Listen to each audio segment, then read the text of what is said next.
You might not realize it, but your life is shaped, influenced, sometimes maybe even feels entirely controlled by your emotions.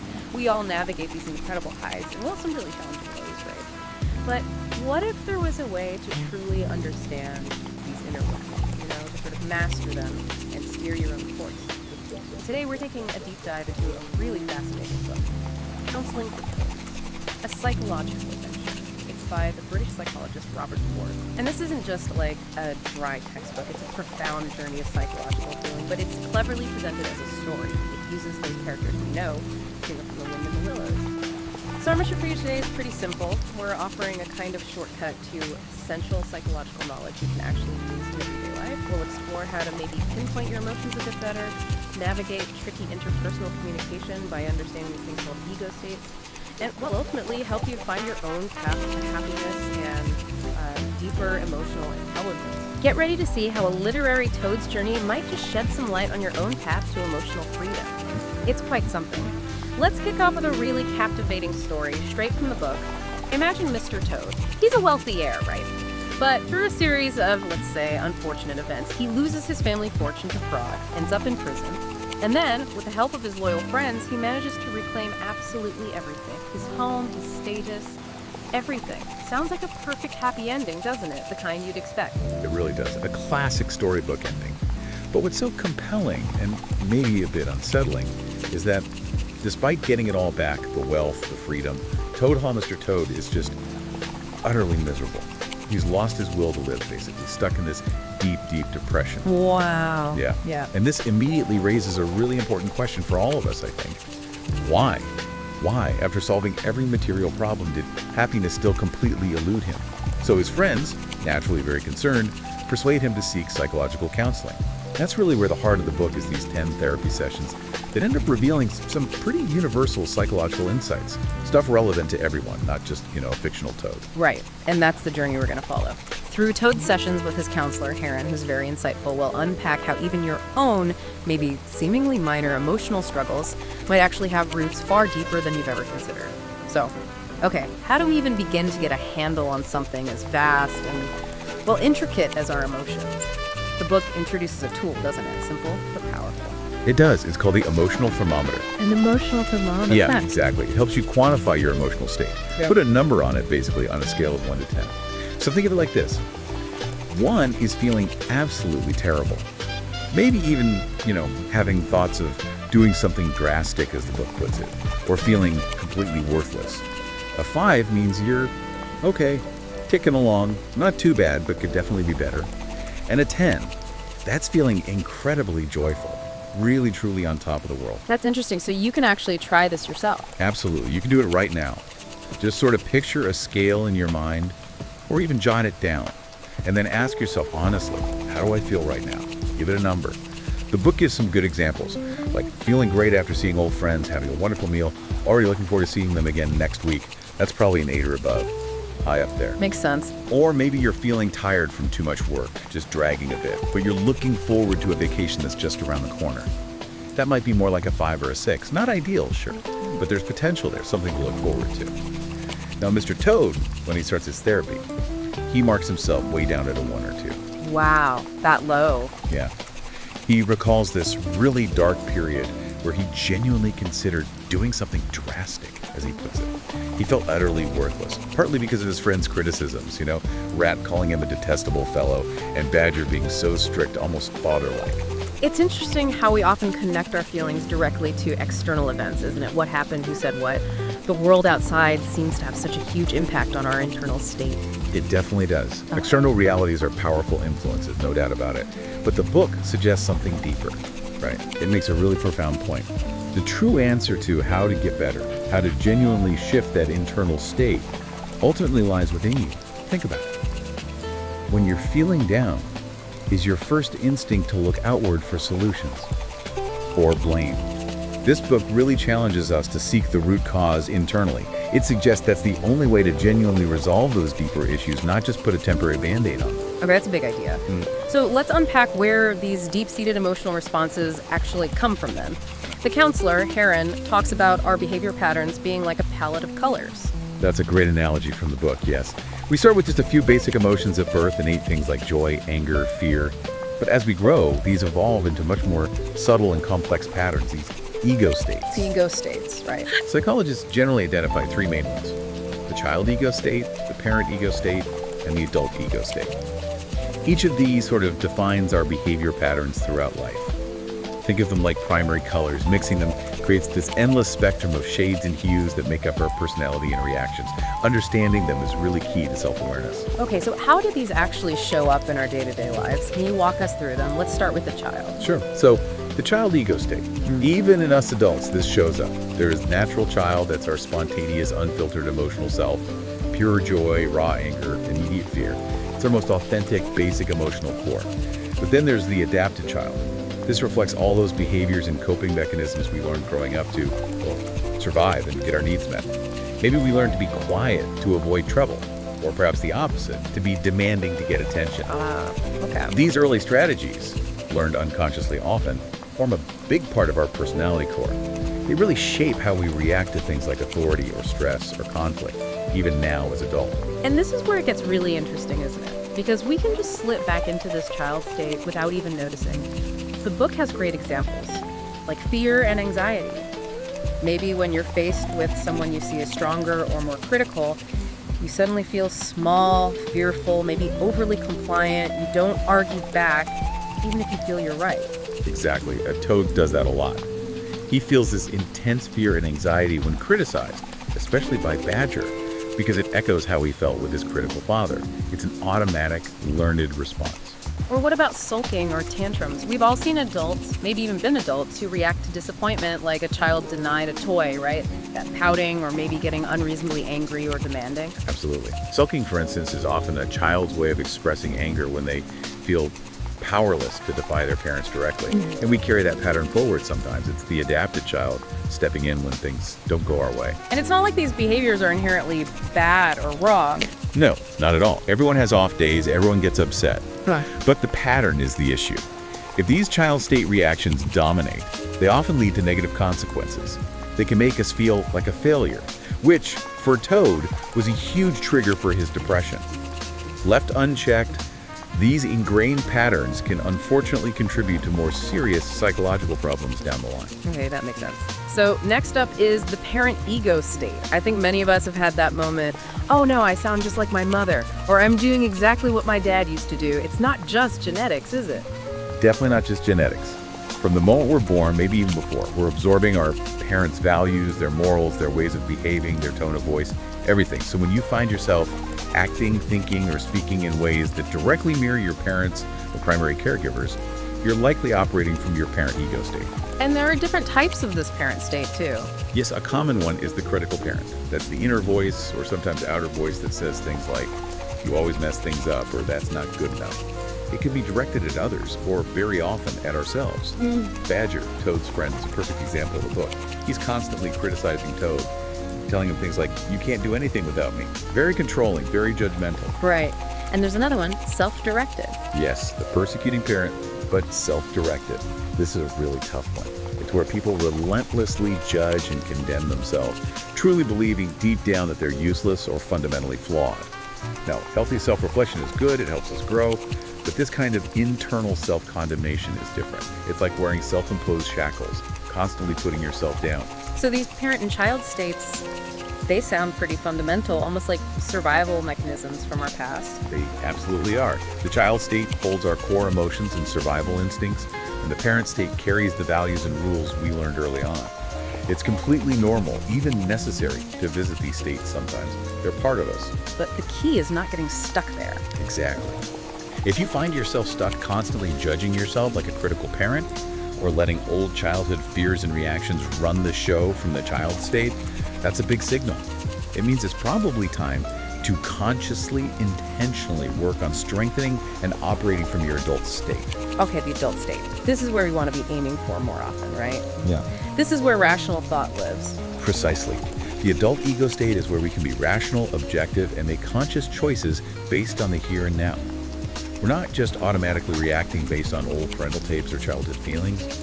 We're using all our current knowledge, our skills, our life experience to analyze situations, find the best solutions, plan, decide, and act. based on facts, not just feelings or ingrained rules. Importantly, the adult state is the only one where we can truly learn new things about ourselves and the world and actually change our responses. So how do we get there? How do we strengthen that adult state? The book suggests 3 really key steps. First, and this is absolutely crucial, you have to take responsibility. Responsibility For your own actions, and crucially, for your own emotions. This is the prerequisite, the entry ticket to the adult state. Think about it. When things go wrong, is your default to blame? My boss stressed me out, my parents made me insecure, traffic made me late. Blaming might offer a tiny bit of temporary relief, but it keeps you powerless. The book puts it starkly. Any emotion is the result of our conscious choice. Now, that sounds harsh because often it feels automatic, like a reflex. Yeah, it does feel automatic sometimes. It does. Toe's brain automatically submitted to fear when Badger criticized him. But the point is, even if it's a conditioned reflex, we can, with awareness, choose to intervene. By taking responsibility, you acknowledge you have a choice, even if it's hard to exercise it initially. Okay, take responsibility. What's next? Second, take action. Responsibility isn't passive. Ask yourself some real questions. Can I stop that loop of self-criticism? Can I choose to be kinder to myself, even just a little? And the big one, can I start to love myself or at least accept myself? When you're feeling low or empty, find something, anything, even something small that genuinely makes you feel a bit better or more capable and do it. Take that small step. Action builds momentum. And the third step. Third, and this can be a tough one for many people, forgive your parents or your primary caregivers. Look, no parent is perfect. They were human with their own histories, their own limitations, their own parent and child states operating. They might have unintentionally hurt you, maybe significantly. But the goal here isn't necessarily about letting them off the hook. It's about freeing yourself. Try to look back at your life, even the painful bits, with the objective eye of your adult state. Aim to understand, to learn from it, rather than staying stuck in judgment or resentment. That keeps you tied to the past. So, living authentically in the adult state. It's about responding genuinely to what's happening now, right? Breaking free from those old childhood chains, those old scripts, and really becoming your true self in the present. Beautifully put. It's about letting go of the need to constantly replay the past and instead improvising your own life story right here, right now. And as we shift more into that adult state, the book suggests we also start to connect more deeply with our emotions and develop emotional intelligence, EQ. Exactly. Emotional intelligence isn't just about being smart intellectually. It's about understanding and managing your own emotions and recognizing and influencing the emotions of others. Emotionally intelligent people, generally speaking, are better at managing their feelings. They can bounce back from setbacks more easily, they tend to control impulses better, and they can often delay gratification, which helps avoid making rash decisions based purely on immediate feelings. Okay, so how does this connect to the ego states? Well, as we develop that self-awareness, that adult perspective, the book introduces another really crucial concept: life positions. Essentially, as we grow, we start trying to answer 2 fundamental, often unconscious questions. First, how do I see myself? Am I fundamentally okay or not okay? And second, how do I see others generally? Are they okay or not okay? Okay or not okay. For self and others. Right. And the combination of your answers to those 2 questions forms one of 4 basic life positions. Think of it like a coordinate system for how you view the world and your place in it. And here's the kicker. Once we adopt one of these positions in childhood, we tend to stick to it. We then unconsciously filter our experiences, interpret events, and even seek out interactions that confirm our chosen position. Wow, so we build a world that proves our initial belief right. Exactly. The book calls it a self-fulfilling prophecy. We live out the script that matches our underlying position. So what are the 4 positions? Let's run through them. Position 1. I'm not okay. You're okay. People here often feel inferior, inadequate, maybe powerless. They might see themselves as victims of circumstance, constantly playing what the book calls the ain't it awful game. I think I know people like that. We probably all do. They tend to focus on and remember negative events, which, understandably, can lead to feelings of depression, helplessness, and loneliness. In extreme cases, this deep sense of not okayness can even lead to suicidal thoughts. This position is often strongly linked to the sad adapted child state. Okay, what's next? Position 2. I'm okay. You're not okay. These individuals often project an air of superiority. They need to feel one up. They tend to be critical, judgmental, and maybe quick to blame others. You often see this in leaders who treat their employees like naughty children who need constant correction. They're frequently operating from a critical parent state. They might get angry often, but they're less prone to depression because they're always blaming the other person, the not okay one, projecting their own fears or insecurities outward. Position 3. I'm not okay, you're not okay. This is generally seen as a position of hopelessness and despair, a feeling that life is futile, oneself is bad, and others are bad too. There's just no okayness anywhere. It's a very difficult place to be. And finally, position 4. I'm okay, you're okay. This is the goal. This is the healthy position. The ideal state. Yes, but it's important to see it as a dynamic process, not a fixed, static state you achieve once and forget about. It requires ongoing conscious effort, action, and attitude. It means genuinely believing in your own worth and capabilities, and believing in the fundamental worth and capabilities of others, even when you disagree or face conflict. People operating from here are generally the truly emotionally intelligent ones. They understand themselves, they recognize their strengths, they accept others, flaws and all, and they can collaborate effectively. It's really compelling to think about how these positions might drive those subtle, everyday games people play. The book mentioned one, the Guess What I'm Thinking game. Yes, that's a great example. Maybe a teacher or a parent or even a boss asks a question they know the other person probably can't answer, just to make them feel a bit stupid or put them in their place. Power play. Exactly. It's a subtle way for the person in the I'm okay, you're not okay position to reinforce their feeling of superiority. These games, as transactional analysis calls them, aren't about genuine connection or problem solving. They're usually indirect, have hidden psychological motives, maybe to gain reassurance, avoid intimacy, shirk responsibility, and they almost always end with someone feeling bad, reinforcing those not okay feelings. So understanding these games and our own default life position is really key to breaking those negative cycles. Absolutely fundamental. It's a huge part of self-awareness and moving towards healthier interactions and that I'm okay, you're okay stance. And Mr. Toad's journey in the book, it really shows this transformation in action, doesn't it? He starts out so clearly in that I'm not okay, you're okay place. Oh, completely. He felt his life was just doomed to be unhappy, that he was inherently flawed, and that others, like Badger, were the competent ones he had to defer to. His script was one of failure independence. But through the therapy, through the sessions with Heron, he starts to see things differently. He begins to understand his patterns, his child reactions, his fear of Badger mirroring his fear of his father. He starts to see his life not as this fixed, predetermined script he has to follow, but more like a stage where he can actually choose his lines, where he can improvise. He starts taking responsibility. Yes, he courageously confronts his friends, including the very intimidating Badger. He takes responsibility for his own feelings instead of just reacting, and he starts setting boundaries. He realizes, wait, I was scared of Badger's anger because it felt like my father's anger, but I'm not a child anymore. I don't have to submit. It's a huge shift. And he makes choices based on that. He does. He decides to keep his position on the school board, even though Badger tries to push him out. He's asserting his own agency, his okayness. There's that powerful dream sequence too, isn't there? With the airplane. Oh yes, that's a fantastic metaphor. He dreams Badger is piloting a plane they're both in, and Badger just abandons the controls, leaving Toad to crash. But in the dream, Toad manages to take control and land the plane safely himself. Wow. Independence. Exactly. It symbolizes him realizing he can manage on his own, that he doesn't need Badger's or his father's approval or control to survive. He's learning to accept his past, understand its influence, but not be defined by it. He's starting to grasp his own life script and realizing he can rewrite it. And he starts making tangible changes in his life too. Big changes. He starts a new business, something he'd always been afraid to do, likely due to his father's critical influence, and he even joins an amateur drama society. Really? Toad the actor? Yes. Finding a constructive way to express that flamboyant, perhaps slightly childlike part of himself that used to get him into trouble. He's finding ways to be his authentic self, but without the chaos. He's choosing to live fully and authentically in the present. And this really ties into one of those key insights, doesn't it? When your feelings about emotions become clearer, you will understand that they are not dispensable, because emotions are the core of the self.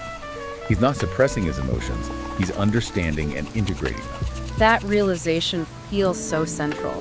That true growth, true emotional intelligence comes when we really connect with and understand our emotions, not just try to think our way out of them or ignore them. Precisely. It's about moving from that childhood dependence through a necessary phase of independence, finding your own feet, like Toad did, and then hopefully towards a state of interdependence, a truly symbiotic relationship with others. Symbiotic. Meaning you can fully accept yourself as okay, and you can fully accept others as okay, even with all your differences. You can collaborate, connect authentically, resolve conflicts constructively, because you're operating from that secure base of, I'm okay, you're okay. So, wrapping this up, what does this all mean for you listening right now? This deep dive into counseling for toads has really shown us, I think, that recognizing our emotions, understanding these ego states, parent, adult, child, is vital. And crucially, taking responsibility for our feelings and consciously aiming for that life position of I'm okay, you're okay. These are all incredibly important steps towards a more fulfilling and emotionally intelligent life. I think the biggest takeaway really is that the power to change, the potential for self-growth, it genuinely lies within each of us. It might take work, it might take courage like it did for Toad, but don't be afraid to connect with your emotions. They aren't the enemy. They are, as the book says, the very core of who you are. It reminds me of what the counselor, Heron, implies early on. Which quote is that? If I didn't believe everyone had the capacity to get better, I wouldn't do this job. There's hope baked into the process itself. That's powerful. Okay, as a final provocative thought for you to maybe mull over, what life script, based on perhaps a childhood decision or life position, have you been unconsciously following? And, more importantly, what small, deliberate step, maybe inspired by Toad's journey, could you take today to start writing a new scene, a new chapter? One that leads you towards truly feeling, I'm okay, you're okay. Before we finish, we wanted to leave you with some of those golden quotes from our dive into the book, little nuggets of wisdom that really capture its essence. Great idea, let's share them. Okay, here are 10 that stood out. 1, if I didn't believe everyone had the capacity to get better, I wouldn't do this job. 2, how to get better. The answer lies within us. Seeking the root cause internally is the only way. 3, any emotion is the result of our conscious choice. That's a challenging one. 4, only when we take responsibility for our actions and emotions can we truly change. 5, the first step is to take responsibility for your own actions and emotions, which is also the prerequisite for entering the adult state, reinforcing that key point. When your feelings about emotions become clearer, you will understand that they are not dispensable because emotions are the core of the self. 7, once we decide on an attitude and perspective in childhood, we will stick to our choice throughout our later life. We turn our life into a self-fulfilling prophecy. No pain, no gain. A common saying, which Toad found annoying, but Heron points out has a kernel of truth in growth. Kind 9. Emotional intelligence allows you to go further on the path of self-growth and perfection because it will lead you from an independent individual to a symbiotic relationship. And number 10, perhaps fittingly from Toad himself, near the end, feeling his own worth. There are many heroes in the world, but if you want a name that will be admired for generations, it has to be me. Toad? Yeah. A bit of his old flamboyance, but maybe from a healthier place. Maybe so. A sign of his integrated self, perhaps. Thank you so much for joining us on this deep dive into counseling for toads. We really hope you feel a little more well-informed and maybe a bit more inspired about tackling your own emotional